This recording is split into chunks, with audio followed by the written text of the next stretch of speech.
Peu importe ce qu'on va faire sur les réseaux, ça va faire parler les gens, mais c'est bien, ça veut dire que ça marche. Le 27 septembre, 8000 personnes se sont rendues à un événement musical et humoristique organisé par l'influenceur Hashmi à la scène musicale à Paris. Avec 13 millions d'abonnés, Hashmi est récemment devenu le premier créateur de contenu sur Snapchat en France. Ce contenu est vraiment bien, il propose pas mal de choses, des concepts novateurs et puis ouais, c'est vraiment un moment assez unique. Hashmi propose différents contenus comme le Hashmi Tour, un concept dans lequel il rencontre des utilisateurs et leur offre des cadeaux ou de l'argent.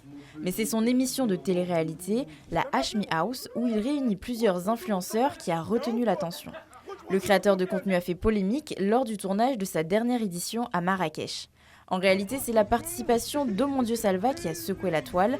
Des vidéos datant d'il y a 9 ans dans lesquelles il insulte les Marocains sont ressorties. Malgré l'annulation de sa participation, de nombreux internautes marocains ont dénoncé le contenu d'Hashmi qu'ils jugent opposé aux valeurs du royaume.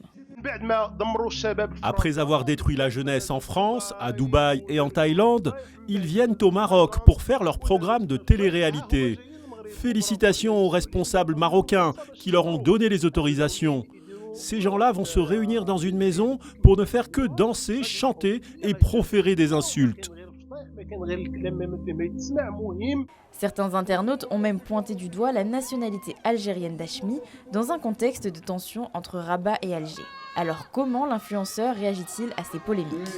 Le concept de la Hashmi House que j'ai fait au Maroc, il a fait beaucoup parler parce que le Maroc est un pays très conservateur et c'est un pays qui n'a pas l'habitude d'accueillir ce genre de concept avec de la mixité notamment. C'est un pays avec des valeurs différentes, je le comprends, je le conçois et je le respecte. Il y a une minorité de personnes au Maroc qui m'ont reproché le fait d'être algérien, mais pour moi on est tous frères et j'en ai même pas pris en compte. Mais au final tout est bien qui finit bien. On fait la scène musicale, la salle est pleine.